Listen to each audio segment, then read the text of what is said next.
In the First Amendment of the United States Constitution, Congress wrote, quote, "Congress shall make no law abridging the freedom of speech or of the press," unquote.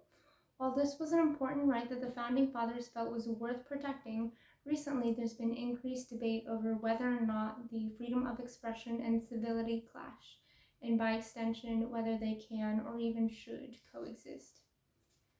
In order to understand where the freedom of speech or expression and civility clash, we need to understand what they are, have a definition for them.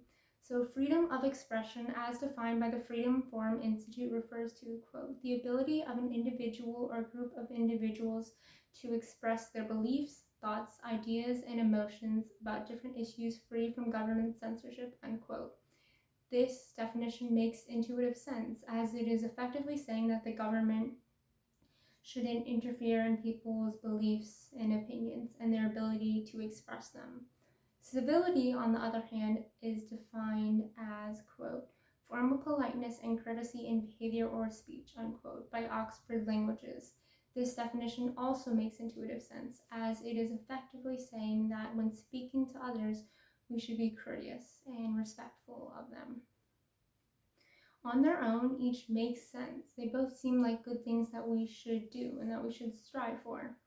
With these definitions in mind, when discussing the question, should freedom of expression and civility coexist, the answer is yes.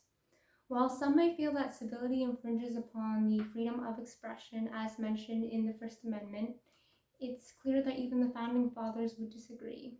In 1888, George Washington published his book, Rules of Civility and Decent Behavior in Company and Conversation.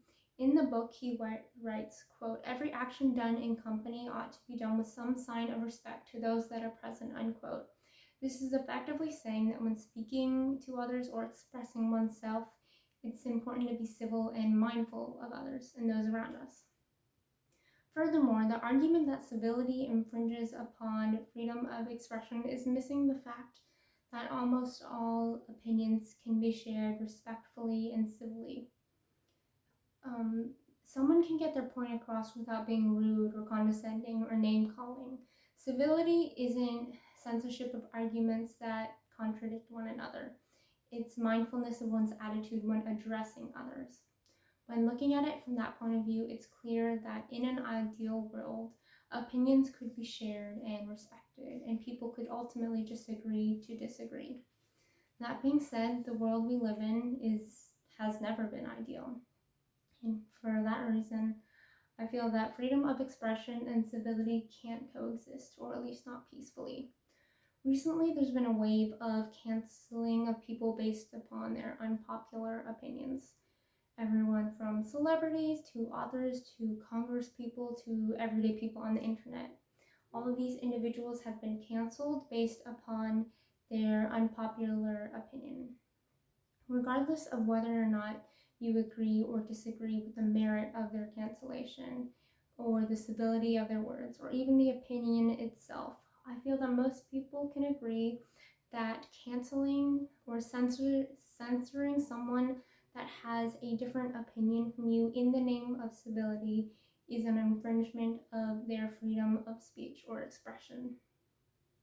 This difference in opinion brings up an important issue, and that is that freedom or civility means different things to different people. As the philosopher John Stuart Mill once said, quote, "The usefulness of an opinion is itself a matter of opinion, as disputable as open to discussion and requiring discussion as much as the opinion itself," unquote.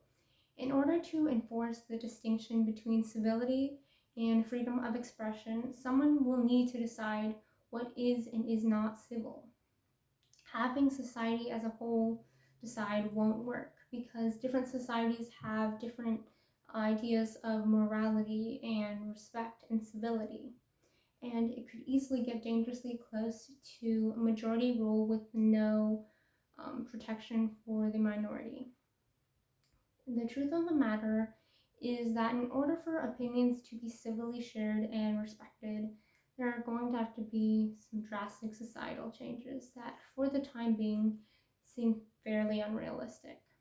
This doesn't mean that we shouldn't strive to get a place where stability and freedom of expression can coexist, only that it will take some time and some work along the way.